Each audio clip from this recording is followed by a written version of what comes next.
Hello everyone. তো দেখো আজকে আমি অনেক সকাল সকাল ঘুম থেকে উঠে পড়েছি। তো তারপরে এই যে বাইরে এসে দেখি যে মাও ঘুম থেকে উঠে পড়েছে, আর মা নিজের কাজে এখন ব্যস্ত। তো তারপরে এই যে আমি উঠোন দিয়ে একটু হাঁটাহাঁটি করছিলাম, আর এই যে দেখো সকাল সকালই মেঘ করেছে। তো তারপর আমি স্নানটা করে নিলাম, আর এদিকে ঘরে এসে দেখি তোমাদের দাদাভাইয়ের দুষ্টু আজকে সকাল সকাল ঘুম থেকে উঠে পড়েছে। তো তারপরে এই যে জানলাগুলো আমি খুলে দিলাম, আর এদিকে বাসি বিছানাটাও ছিল, তো সেটাই আমি গুছিয়ে নিয়েছিলাম। তো দেখো আমার বিছানা গোছানো হয়ে গেছে, আর বাসি ঘরটাও ছিল, তো সেটাই আমি এই যে ঝাড় দিয়ে নিচ্ছিলাম। তো আজকে শনিবার, তো বাড়িতে অনেকই কাজ থাকে শনিবারে, আর আমি ভেবেছিলাম দুষ্টু ঘুমাতে ঘুমাতে আমি কাজগুলো কমপ্লিট করব, কিন্তু দেখো দুষ্টু আজকেই সকাল সকাল ঘুম থেকে উঠে পড়েছে। আর এই যে আমি একটু মুখে ক্রিম নিয়েছিলাম, আর সিঁদুরটাও পরে নিয়েছিলাম, যেহেতু আমি এখন পুজো দেব। তো তারপরে এই দেখো আমার পুজোটা দেওয়া হয়ে গেছে, যেহেতু আজকে শনিবার আমাদের একটু নিয়ম থাকে আর কিছুটা টাইমও লাগে পুজোটা দিতে। তো তারপরে এই দেখো দুষ্টু এদিকে পাপার সঙ্গে খেলা করছে, আর ওইদিকে পিপিও চলে এসেছে সোনার সঙ্গে খেলার জন্য।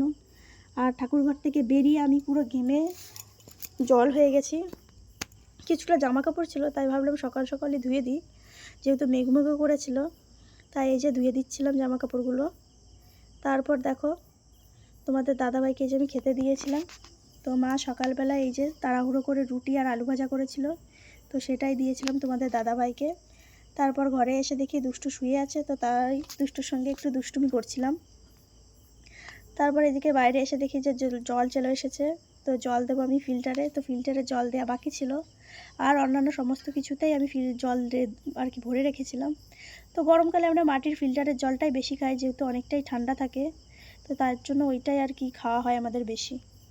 আর এদিকে আমি আর মা খেতে বসে পড়েছিলাম, এই যে রুটি আর আলু ভাজা। আর সত্যি কথা বলতে আমি রুটি তেমন একটা পছন্দ করি না, যেহেতু আবার মা বলেছে তাই একটা আমি ভাতটাই বেশি খাই আর কি। তো এই যে আমরা খাওয়া দাওয়া করে নিয়েছিলাম সকালবেলা, তারপর ঘরে এসে দেখি দুষ্টু বই পড়ছে বলতে আর কি পাপাকে বই পড়াচ্ছিল, যে কোনটা কি পাপাকে শেখাচ্ছিল। আর এই দেখো এদিকে আমি চলে এসেছি রান্নাঘরে, তো মাকে একটু হেল্প করার জন্য। তো মা এই যে রান্না বসিয়ে দিয়েছে, আর এদিকে মা গুছিয়ে নিয়েছিল তাড়াতাড়ি, যেহেতু তোমাদের দাদাভাই ডিউটিতে যাবে। তো এদিকে বসিয়ে দিয়েছিল ডাল, আর এই যে পনির ভাজা হচ্ছিল। তো আজকে শনিবার আমাদের বাড়িতে আর কি নিরামিষ হয়। তো মা এই যে তাড়াতাড়ি রান্নাটা করার চেষ্টা করছিল, আর এদিকে তোমাদের দাদাভাইকে আমি ভাতটা দিয়ে দিয়েছিলাম। রান্না হয়েছিল পনির, এদিকে রান্না হয়েছিল ডাল, পনির, আর এই যে পাতাকপির ঘন্ট আর আলু ভাজা, আর এদিকে মা শশাও কেটে দিয়েছিল। তো এইগুলো দিয়েই তোমাদের দাদাভাইকে আর কি আমি খেতে দিয়েছিলাম। তো এই যে তোমাদের দাদাভাই খেয়ে বেরিয়ে পড়েছে ডিউটিতে যাওয়ার জন্য। তো দেখো দুষ্টু মোটেও পাপাকে ছাড়বে না, তো প্রতিবারই যাওয়ার সময় এরকমই করে দুষ্টু পাপার সঙ্গে, তো মোটেও পাপাকে ছাড়তে চায় না, আর অনেক কান্নাকাটি করে।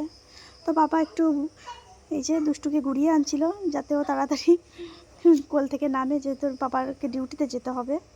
আর এই দেখো দুষ্টু কীভাবে পাপাকে জড়িয়ে ধরে রেখেছিল। তো দেখো কান্নাকাটি শুরু হয়ে গেছে দুষ্টুর, আর এই যে কত কান্না করছে। আর এই যে বাবা যাচ্ছিল ওকে স্টেশনে দিতে, তো এই যে অনেক বুঝিয়ে বাজিয়ে আর কি দুষ্টুকে ঘরে এনেছিলাম আমি। তো সত্যি কথা বলতে আমারও ভালো লাগছিল না, যেহেতু তোমাদের দাদাভাই চলে গেছিলো, আর তোমাদের দাদাভাই মাত্র 2 দিনেরই ছুটি পায়। তো এই 2 দিনটা কিভাবে কেটে যায়, তো সেটাই আর কি বলবো বলো। তো দেখো সোনা আমার এদিকে খেলা করছিল, আর ওই যে খেলায় ব্যস্ত।